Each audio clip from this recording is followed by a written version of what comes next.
I'm Ben. I'm sorry. If you would like to get your song reviewed, dear listener, there's the filthy capitalist option. As Sorry says, 125 gets you straight to the head of the line. You don't have to be a part of the alliance. You don't have to be part of the group. Wait a minute. And the biggest thing is you don't have to wait. You hop, skip, and jump right in front of everybody. 125 gets you there. You do that 3 times, and you get mashed down to the $75 rate for perpetuity. Yes! Also, there is a band review option.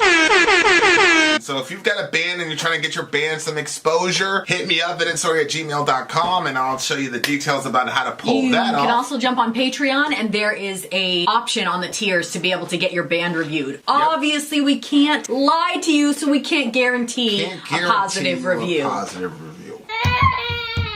Get what you get. It's just rubbish. Rubbish. Rubbish. That's British for garbage. My favorite is the community option. $1 at the gate gets you in at Patreon. You get to join an alliance. The alliance joins their points together, and that helps determine what songs that we do. The alliances hang out on Discord. Message me on Patreon to get the link. And they do all kinds of other cool things. They do Minecraft, Dungeons and Dragons. Yeah. It's really a community within the community. Anybody can go in the village, facebook.com/VinandSorry. There's 160,000+ people on the channel. What's cool about the Discord is that it offers a real opportunity for community connection, friendship, that type of thing. And it's on Discord, so if you're not a Facebook person, it's for you. You start off at $1. Right. Plus you get exclusives. Sorry and I are working on a song. So the first 15 seconds of that was on Patreon. Also, at $15 tier and above, when we actually debut the video, they're going to be there live with us. There you are, dear listener. Buy our merch. Buy our merch. Buy our merch indeed. A child shall lead them. All right. Next up tonight, we have Machine Head Game Over. Machine Head. Game Over. I guess, I wonder if it's a relationship song, or maybe it's about gaming, or maybe it's about they're breaking up because the dude's doing too much gaming. Wait, that would be relationship. What did I say? I said the machine's up. Is that what I said? No, you said because he's playing too many games, they're breaking up. Yeah. And I said that would go under relationship. I was combining them both. Mm-hmm. Oh, I see. In which case, we have Game Over. Okay, shout out to Brian. The Machine Head. Shout out to Brian. Let's do it. Yes. Yes. Knuckle dragging. Sweet little lies. Sweet little lies. I can hear when I hold you close to me.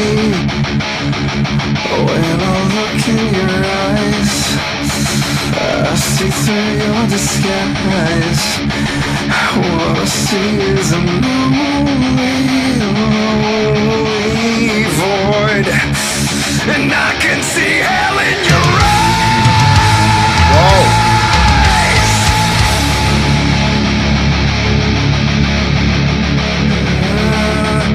'Cause you're drowning inside those fake tears that you cry as I claw my way from your tragedy. Emptiness is your pride, arrogance is your pride. I won't drown in another's misery. You won't pull me down to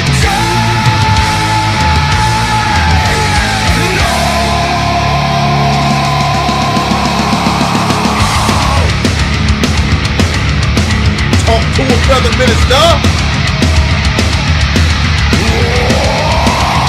Stuck in this prison with the brother I loved. Stuck in this prison with the memories of another time when music's all that we had. Bonded by anger and addiction, so glad. Always together but no words are spoken. This is the sound of a friendship broken, trapped and climbing up the walls. How the fuck do I get out of these pits? You say that life is just a game, and everyone who plays it just a pawn and shame.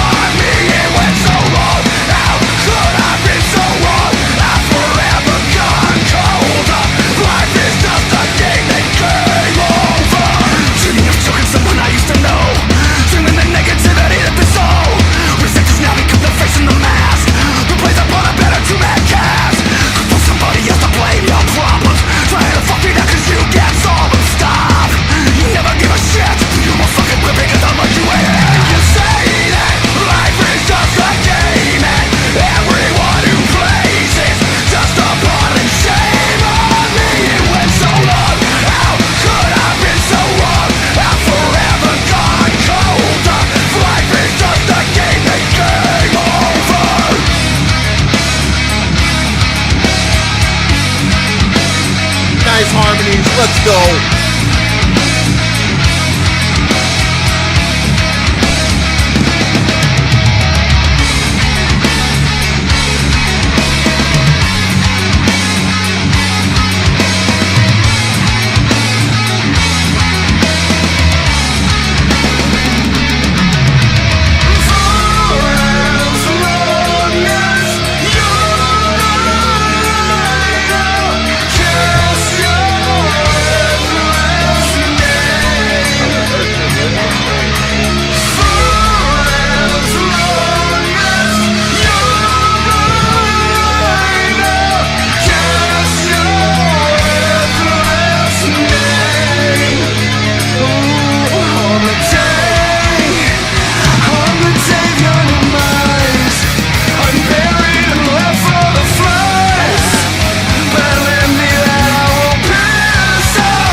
I can hear when I hold you close to me. When I look in your eyes, I see through your disguise. What I see is an lonely, lonely void. 'Cause you're drowning inside those fake tears that you cried. As I claw my way from your tragedy, emptiness is your pride, arrogance is your pride. I won't drown in another's misery. Forever this friendship has died. Oh.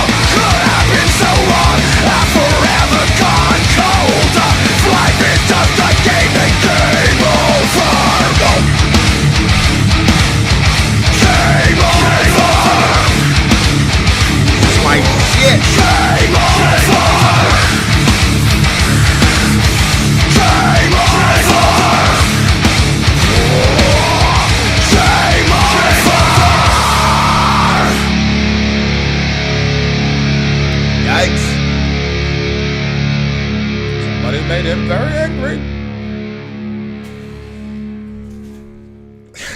Are you gonna pull out Ben Webb? Shout out to the Chug-a-Lug music and Ben Webb himself. Yeah. Ben Webb's always like Vinny always likes the chuggy, the little chuggy music, the simple shit. Hell yeah, I love that simple shit, bro. Yep, that's what Ben Webb sounds like. Hello guys, I'm friendly today. Yeah, I'm friendly. I'm a good guy today. Nice, I'm being nice. Well, it was a relationship song, but not the ones that you're. You know, I almost when you said, I thought you were going the direction of a band, and I was gonna say band. What do you mean? I thought the band was breaking up in this. Like he was talking about bandmate, or is?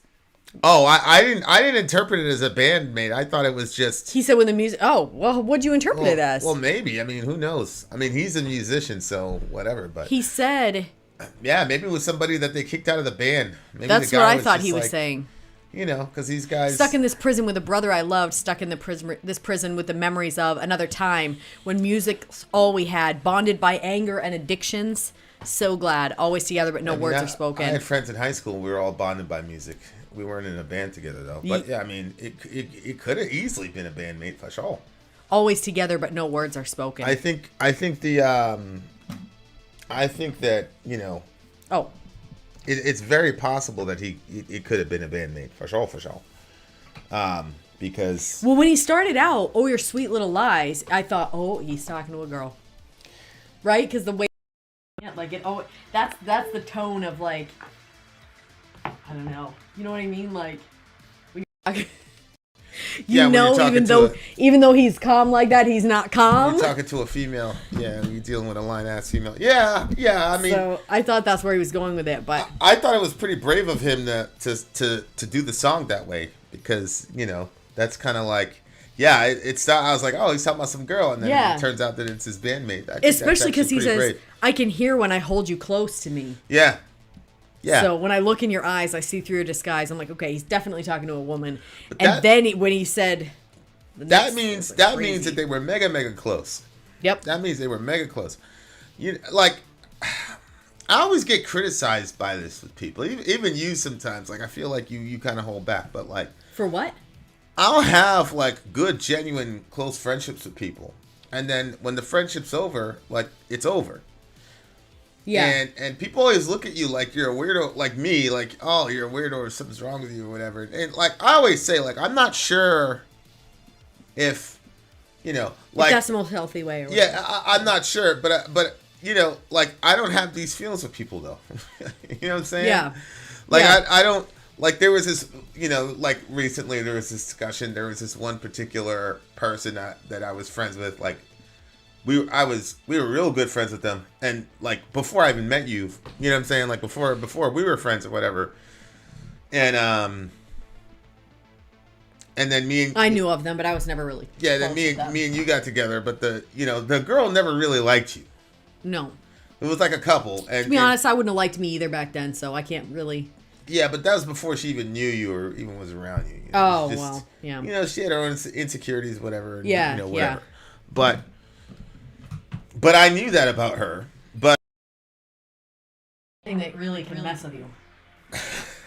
Well, I'm not sure if she had a bad body image. Like I knew her very well, and she had a lot of issues, but I don't think a bad body image. No way, really? Yeah. Yeah, you're so funny, bro.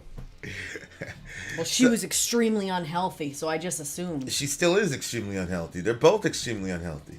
You know what I'm saying? But and they're anti-vaxxers too. So. Good luck with that. That's terrible. Yeah, but like. Wow. And I'm not talking about like COVID. I'm talking about in general they're anti-vaxxers, like crazy shit. Mm-hmm. But they were my people, so you know how I am with my people. So anyway, like. We get married or whatever, and I always knew like there were some issues. You know what I'm saying with you and her or whatever. Yeah. She shows up, but it didn't matter because we weren't married. So. Yeah. So she was pretty good friends with. She shows up at like 9:00. She's like, "Hey, I want to take. I want to talk. Blah blah blah." And she had access to you, and didn't. You know what I'm saying? Never reached out to you, but. This happens a lot with me. Like people want to hang out with me and not my wife. They want to be cool with me and not my wife. That was a mistake I made in my previous relationship where I was completely wrong for allowing that to happen. It was people were basically tolerating her and they wanted to be around me, and that was something where I was like, I was wrong for that. Yeah, I just like. I don't know all the situations. If I had to do that over again, I'd have done that differently. I don't know all the situations. I just know that, especially because of how I was at the time, I tried to... Yeah, I'm not talking about you. I'm talking about... No, I'm just saying, like, maybe other people felt like that, too. Because I know that other girl from, like, a state away from us, she had the same thing where she was, like, saying... And you verified it, too, that she was really trying, like, hell to make it... And it just... Yeah. So, I mean, I do think that... I'm sure that there were times where you shouldn't have done that, but also I'm sure that there were times where she sabotaged the whole relationship. So what were you going to do? Not have any friends? I'd have done it differently if I could have done it over again. Yeah. But like, so I thought to myself, like, because I always, I'm big on self-improvement learning. It's like, okay, that's something I really screwed up on. This time around, I'm not going to do that. So she pulls up.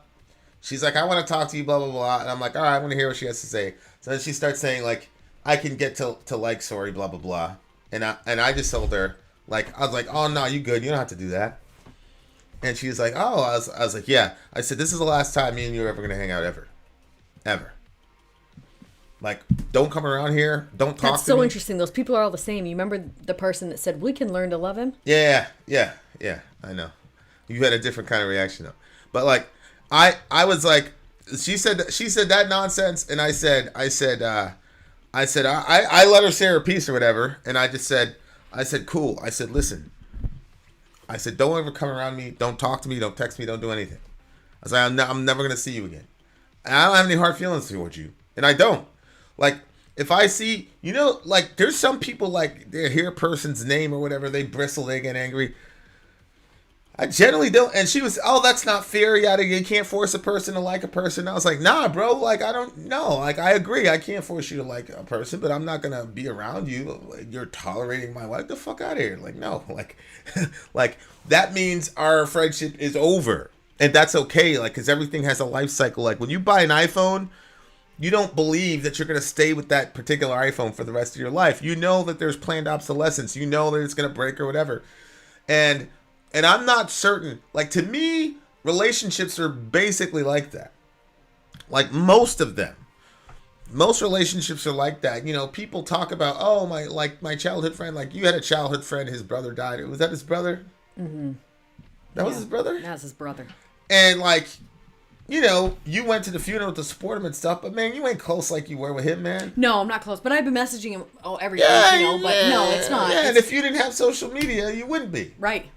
I wouldn't have even known. Yeah, I feel like now that we have social media, it creates this, like, false sort of, like, eternal friendship thing. Where people, like, are kind of, it's a terrible terminology, I think, but I call it dragging around a cadaver. Like, the relationship is over, but because you guys text each other on Facebook, you think, and because it's called friend, so friend request. Yeah. You think that you're still friends with that person when really the relationship is over. Like, you're not with that dude anymore like that. No. It is funny, though, like, discussing stuff and things, just realizing I'm such a different person now. And I thought that because I had changed so much, that actually him and I could probably be better friends because he wasn't in the same bracket as we were growing up. But it's not really like that. No. And, like, it's okay. It's cool to go support him, whatever. But, like, man, come on. Like, that's not, like. Yeah. Oh, yeah. You like, I moved multiple, I got assigned, different places. I did a year here. And we came back, we picked up exactly where we left off. Mm-hmm. Like, you're a different kind of relationship. But, like, that one was over. Mm-hmm. And because I had changed, before I was the type of person that, my ex was hard to get inside of the gate with her. She had a lot of, defense mechanisms and things of that nature. So I understood that, but people, and I, especially, like, in person, and I think I'm very, very accessible because I moved around so much. I moved around all over the place. So because I moved around so much, I can adapt to pretty much anything and make anybody feel really comfortable being around me. That's absolutely true. However, I do think another thing that you have down is that you're genuinely interested in people, and there are not a lot of people in the world that are genuinely interested in other people without an agenda. And so I think that when people get around you, that's true. They're like, they feel like seen and appreciated because somebody is trying to get to know them, but there's no ulterior motive. It's just, and it's a very weird feeling. Like, it was something that I always, like you could feel, like, the energy from people when they were, like, talking, like, okay, this person, you can see that they probably been in a relationship with you. This person needs something else. Everybody had something, Yeah. But with you, there was always, like, this emptiness that I couldn't, like, this empty spot where I was like, what is this guy's angle? What is this? And then, of course, people tried to say, they tried to bring out all these different things that were your motivators because nobody really knew what your motivators were. But now that I've been around you for a lot longer, I'm like, he just genuinely gets very interested in people and their story and what makes them tick and all those things. And so people are drawn to that because I think people are made in the image and likeness of God. So they have just value right off the bat, but you go in your own self talk that can be super negative, and the things that you hear from other people that either confirm or, whatever that self-talk, and it's just like a whole lot of negativity. And I think that's why Jordan Peterson said people need so little encouragement because there's so little of it out there. So, well, yeah. And so like it gets interpreted as, oh, this is this mean, heartless, whatever. But it's like, no, I just realized that the relationship has reached the end of its shelf life. Right. I've grown as a person, and I hear what you're saying, but that took years. It took years before anybody finally reached out to her to try to actually genuinely be friends with her.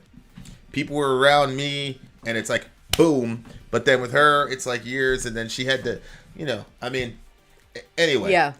And I because if a relationship doesn't work out and your marriage is a pretty significant one, you've got to look at all the at least that's my sort of philosophy. I was just looking at all the places where I'm like, okay, where did I fall short here? And it wasn't like, oh, if I would have done this, it would have saved the marriage, because I don't think it would have. But at the same time, it was like, okay, if you end in another relationship, you got to make sure to guard against this shit so that you don't make the same mistake twice. And just like they had reasons for why they didn't do that with her, they had reasons for why they wouldn't do it with you. Mm-hmm. And just like they were valid there, they're valid over here. So, like, my thing was, I'm like, nope, I'm never gonna do that again. So I told her, I was like, nah, man, like you had time to reach out to her. You never reached out to her. You reached out to me, and I understand this pattern, and I'm not gonna repeat it again. And she's like, well, I was good to your ex, and I'm like, yeah, you were the only. Yeah, I get it, but now she's in the picture, and you're treating her the same way the other people treated her. So you're out. Mm-hmm. And I told her, I'm like, I don't think you're a bad person. I wish the best for you. Whatever. It's just, that's my code, man. And that's how I live my life. And that's how, but the point is, like, that is, and she tried to guilt me. She started crying and all this shit. Like, I knew that she was going to be fine. Like, there's 8 billion people on the planet. You have one less person to talk to. You're going to make it. You're not going to die. Uh-huh. Like, relax, man. Yeah. Like, like a lot of this shit is just Hollywood drama. And I said, just stop with the drama, G. Just go on, man. Mm-hmm. And, a lot of, there's, to me, I just feel like that's a lot more healthy than this situation. Conversely, though, the irony of this song is that my ex is this kind of a person. Like, you get dragged into their tragedy. Yeah. There's all this self-pity. There's all this, I'm lonely, I'm this and I'm that. And a lot of, I don't know, that probably put in 4 or 5 years extra time in our marriage, and probably, I probably increased the trauma of my children. You know what I'm saying? What do you mean? Because of her tears? Is that what you mean? Just me thinking to myself, like, she's going to be alone in the world because of how everybody treated her. Oh, and yeah. And it didn't really matter what happened to her. People just, from my vantage point, genuinely didn't care. And like, I was just like, so there was a lot of that. It was, and I don't want to get into it. I made a promise to her mother and all this shit, and her mother died. But a lot of it was just like me imagining her like completely alone in the world. But I wasn't realizing that, like, really when it came down to it was the kids. Like, if she was that kind of a person, and it's, I won't drown in another's misery, and you won't pull me down to die with, and like, yeah, that was like her to a T. And like, it almost got to the point where that's how she construed love is my willingness to remain miserable with her and never progressing as a person. And she even said, because we did a postmortem or whatever, and now I look back at it, it's kind of weird. Like, there was so many postmortems. She kept wanting to talk about it. I'm like, okay, that's enough. Yeah, but I was like, what really happened? And she talked about, like, is when she first got pregnant with Dorian, because I completely changed. Before I was crazy and I was, let's blow all this money here and let's do the, whatever. And somebody says some dumb shit to me, I'm going to, but then now you got a kid. Like, so you got to worry about jail. You have to worry about dying. You have to, like, there's a lot of things you have to worry about. You got to get a license. And so it was like, boom, boom, boom, boom. And she was right. I changed overnight. and she didn't change, and she wasn't ready to change, and so she wanted to basically the rest of our relationship was her continuously trying to like drag me back to that pre-fatherhood state. And for me, fatherhood was so important because of what I went through growing up as a kid, Absolutely. never really having a dad and all that. Yeah. And I remember saying to myself, like, okay, I'm gonna come through when it's I'm time. gonna come through for my kids. So Yeah. so that completely changed me. The minute that test came back positive, I was a completely changed person overnight. And she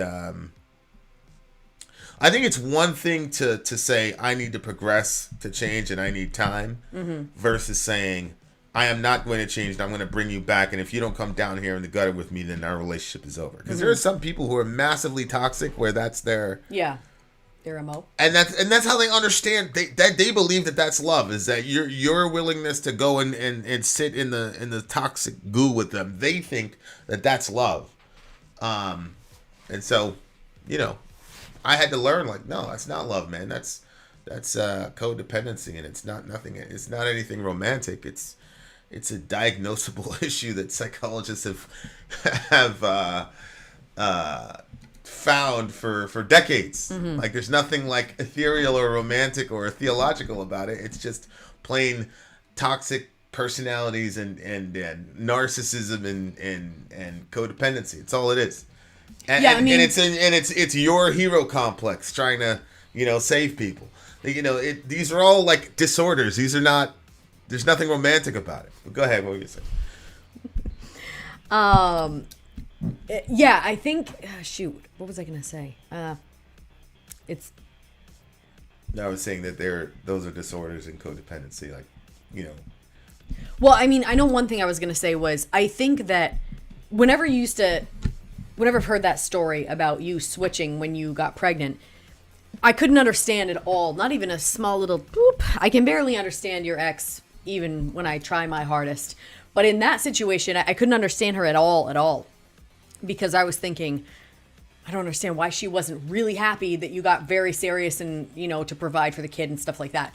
But now I actually have a little bit of a glimpse of understanding for that situation, because when you're in turn it up mode, it's all the way fun, and then when you get in business mode, you're very serious and you go all in. So to go from turn it up mode and not know that, so when I met you, I saw you in business mode and I saw you in turn it up, so I saw both.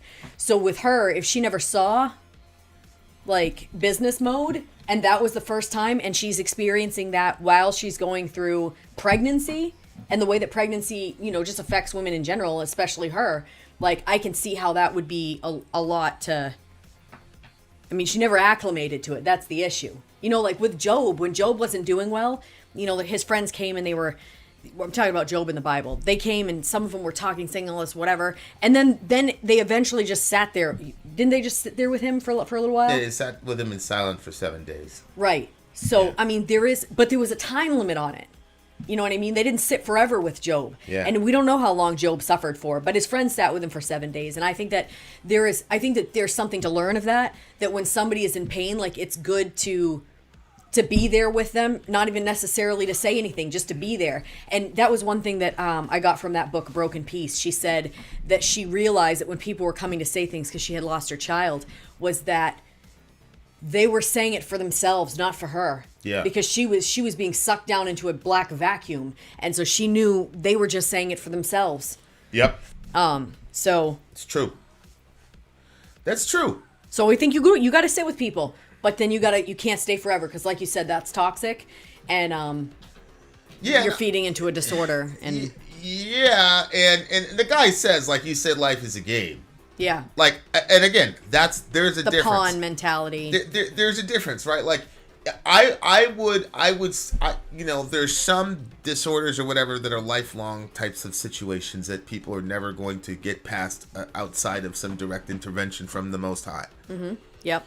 And, I wouldn't take a physical malady and say, hey, That's at exactly some what I was point thinking. You've got to get over it. You got to start running, dude. But I don't it's care if you the don't. attitude. It's the attitude of life is a game, and I'm gonna use my disorder as a way to, emotionally blackmailing you into staying into this hole because I don't want to Yeah. do the hard work for myself. If Yeah. you look at Job, it wasn't that his friend said, okay, guys, this is a time limit. It was, man, he started to voice some issues and they disagreed with him because, you know, religious people are very terrified when you start questioning God.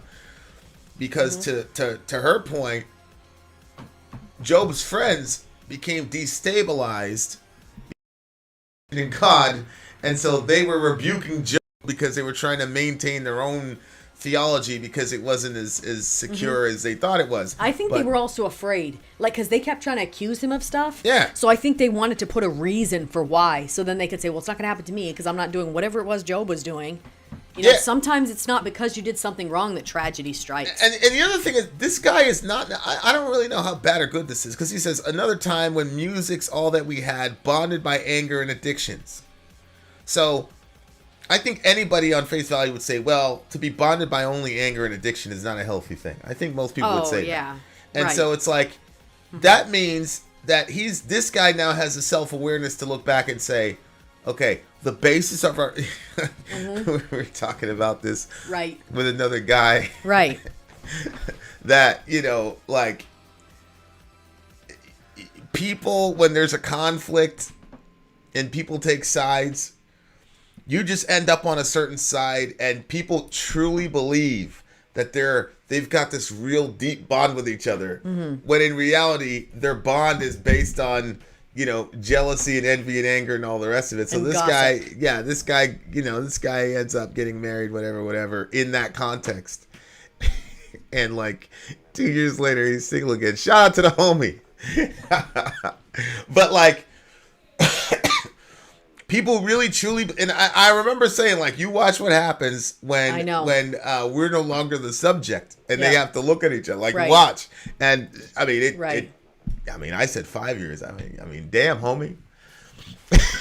But like, people really believe that, and so like, he's got the self-awareness to realize, like, no, like, we were not really like friends. We were not bonded by something healthy. We were. Music is healthy, right? You know, listening to music is healthy, and then like having the outlet to have your anger out is healthy, but not moving past that is not healthy. And I disagree with you about the whole business mode thing. Like,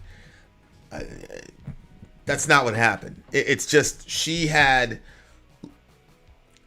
I was growing in so many different areas, and that's the area she talks about. But you're saying there's a bunch more growth. I'm just saying, even for that, I can see how it would be difficult. But what you see is business mode. I wasn't like that at all back in the day. Oh, really? Yeah, I mean, we're talking. I mean, we're running an actual business. Yeah, I know. But remember when you were working that job before this one? You were like, when you went into serious mode with that, you were very serious, more serious than even this. I just gone through a horrible divorce. Oh, so you weren't like that? No. Oh, when you said that you got serious because the kid was on the way, no, that's I'm saying what I pictured. I got serious in like, you know, like not being crazy. I mean, I was a crazy person. And she wanted that kind of person. But see, he had grown and saying, wait a second, this anger and this addiction thing is not helping me. I got to move past it. I got to grow as a person. I got to kick this habit. But when people are not ready to kick that addiction, whatever it is, they want to bring you. They're going to bring you back down. And we heard about this yesterday, where this woman was like, she kicked a heroin addiction. And then her daughter, who she got hooked on heroin, and her husband, they would leave, you know, bags of heroin and all this stuff to get her back into it because they like that version of her to relapse because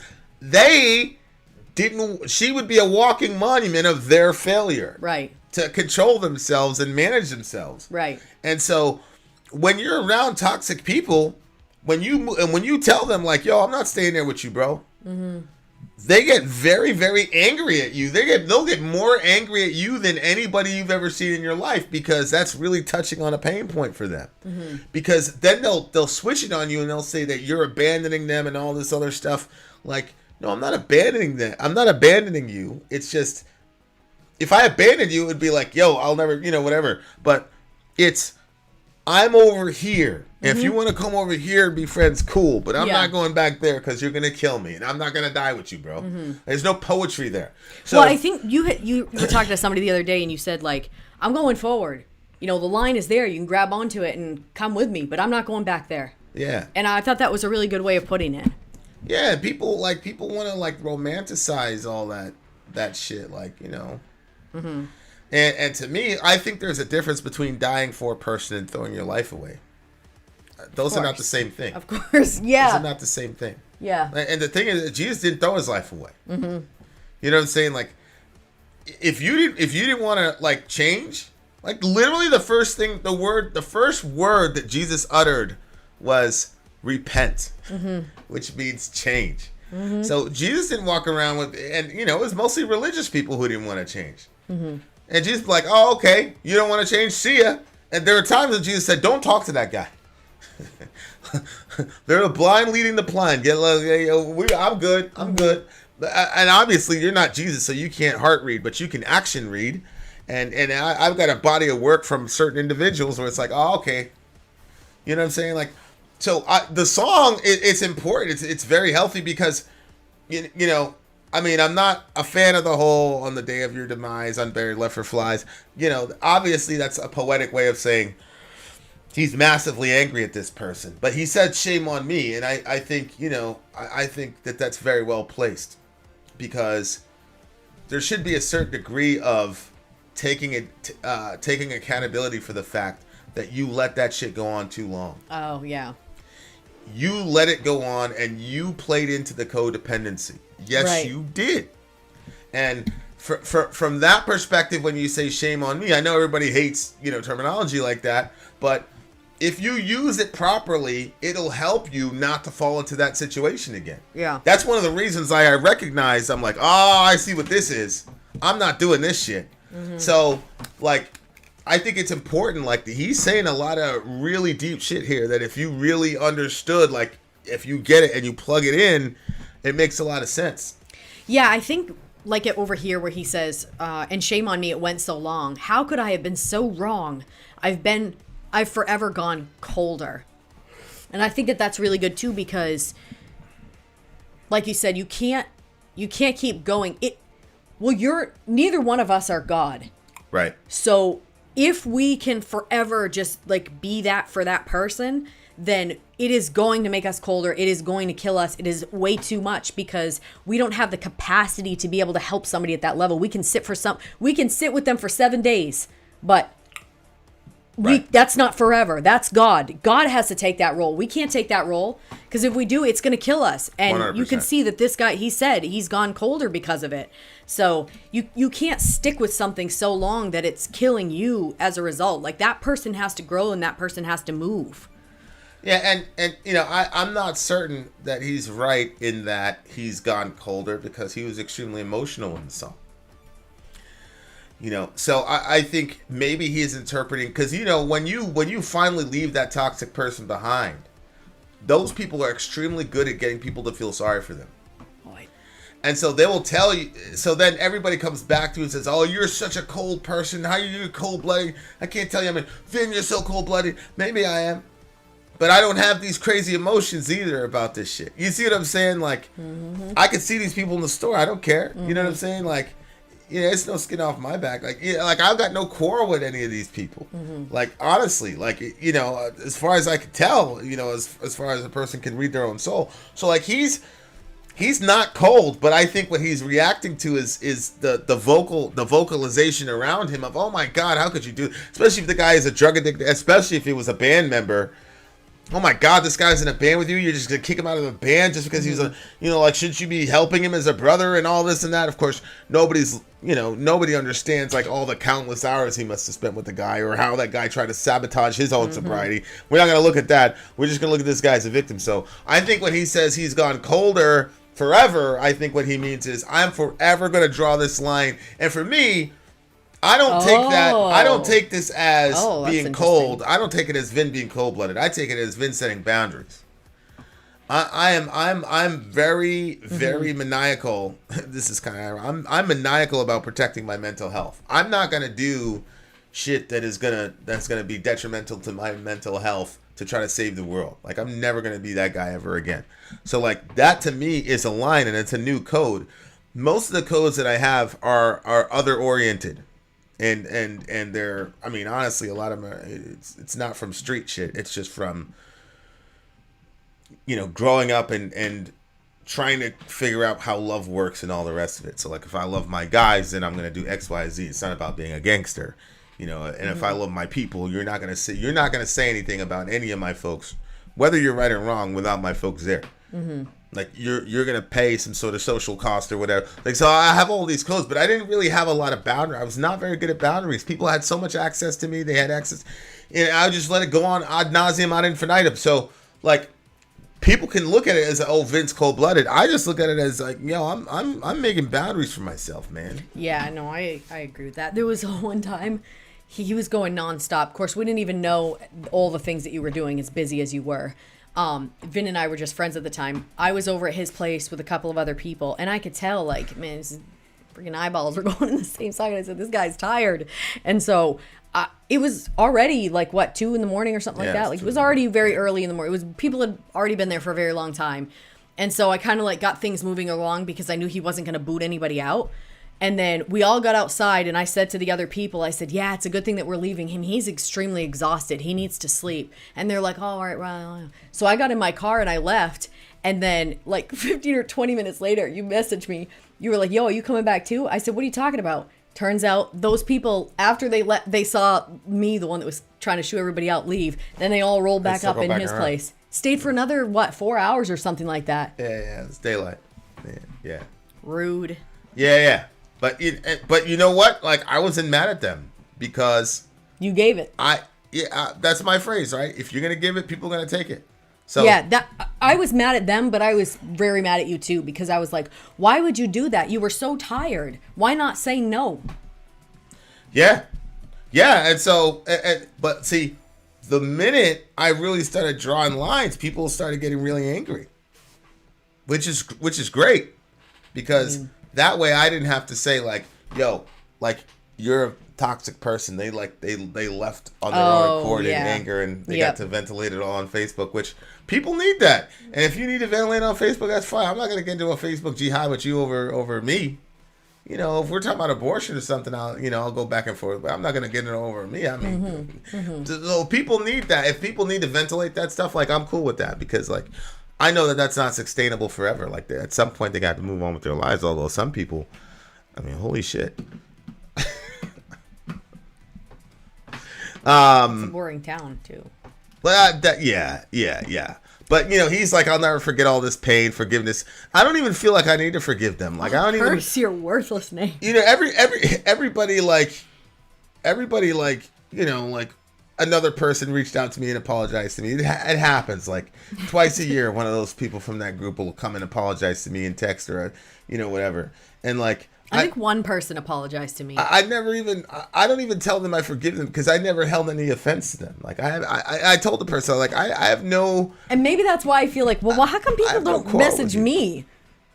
Yeah, because they put you in you know, well, yeah, I mean, you know because I was actually hurt by it. Yeah, I know. You're like, I don't care. I'm like, well, I'd like the apologies. Let me read that. Yeah, to me, I don't really think they're really genuine apologies. I think it's just they want to reestablish some sort of connection with me. I think it's what it is. I think you're probably right, because I think if it was a genuine apology, they'd reach out to us both, right? Yeah, you know what I'm saying? Like, yeah. But I you know, to me, I'm like, they were just exhausting to me. Yeah. So I'm like, finally, I get some, but yeah, you know, they come back and apologize. I don't even feel the need to, like, you know, like, I don't feel offended. I was never offended. I was never upset at you. You just sucked the life out of me, but I was never upset at you, because I was the one that allowed that to happen. So there's nothing even to forgive. And just because I'm never gonna talk to you again doesn't mean that, you know what I'm saying? Just move on with your life, bro. But, you know, and some of it's funny, like, they'll apologize to me, like, I can't, you know, I shouldn't have said that. And I'm like, nigga, I didn't even know you said that shit, though. You know what I'm saying? Yeah. Like, yeah, I know. They used to tell us, don't apologize for things that people don't know about. Yeah, like, people used to come up to me when I was in that toxic Bible college. They were the cult. Yeah. These girls would come up to me and they'd be like, okay, sorry, I need to talk to you. Okay. I'm having a really bad problem. I'm very angry with you. I've been saying things about you. I've been really, and like they go on this whole list. I just couldn't stand you, and and they start like listing off all these details, and by the end of it, you're like, okay, Yeah. and then they're like asking forgiveness, I guess, and so then I'd be like, well, you know what, Just I so they forgive could- you. We're going so forward. they could feel better. Yeah, and then they'd say, I feel so much better, and I'd walk away. I'm like, I don't feel better. I kind of feel like shit, but okay, I'm glad you feel better. Shout out to... Yeah, shit is just shit is weird to me, man. Shit is weird to me. Yeah. But I'd much rather handle it that way than handle it that way. Yeah, Like, yeah. You know, I think that's the next stage in his evolution is to, you know, maybe he gets it out and then after that he's like, you know what? Okay. Yeah, perhaps you won't need to piss on their grave. Yeah, I don't need to do that. It's like that guy was like, say that one more time, I'm gonna choke you. He's like, oh Lord, I'm sorry. I'm not. Yes! You know I ain't gonna choke somebody. You know, I ain't gonna I just choke. get so tired. I'm tired of it. All right. Okay, first of all, I like the Chug-a-Lug, so I love Chug-a-Lug music, man. you Shout know out to Ben Webb. that's Shout out why to Ben I Webb. brought Gang. Benji in here. I said, well, you know, I know how much he Yeah, loves it's it. so funny. I was thinking about Benji too when I was like, I know Benji's gonna. Did I tell you that Orion's our 2-year-old. He wanted to abandon Pooh and take Benji to bed. No, yeah, he did. no, He was oh, holding no. on to him. I was like, no. Why not? What do you- I don't know what I think about Ben. It's just the correlation. Really, is too I much. think that's what it is. Yeah, I think so too. I think so. And the thing is you know. And then I was like, something's gonna happen to it. It's gonna get all whatever. Yeah. And we have it for the show. I like it for that. So. Yeah, we made a lot of money on that thing, man. What do you get the Ben, song? Ben called him a little bitch. So. What do you get the song? 9.6. Ben called Orion a bitch. Is that it? Yeah, because he was crying. I think he's insulted all the kids. I don't think he's insulted the girls. Yeah, I was gonna say I don't Just the think boys. he's insulted. And he hasn't. He's Sailor never went Zoe. after Johan. To be honest, he's just gone after Dorian and Orion. Oh boy! All right. Well, Only there you have Benji it. can do that. If you do that, you'll be banned from the channel. Right, I know. So don't try it. Somebody was like, "Oh, I guess we don't get equal treatment here." No, you Nope, don't. Nobody ever Benji, said we did. I love him. He's my friend. You're not. I'll slap the shit out of you. Say some dumb shit about my kids. Yeah, bitch. really. Okay. Do that. What do you? I already what do gave you it give the song? 9.6. What are you giving it? 9.87. It was a really, really good song. I love the Chug-a-Lug. I'm down with the Chug-a-Lug, y'all. I'm sorry. Shout out to Having Machine said that, Head dear listener. and Brian. Oh no, Brian! I apologize. Your name was spelled wrong. It's supposed to be with a Y. I didn't realize that was up there. So. Oh, there you go, Brian. There's a toxic relationship that you're gonna have to make a decision about. Vin out. Sorry out. Gone.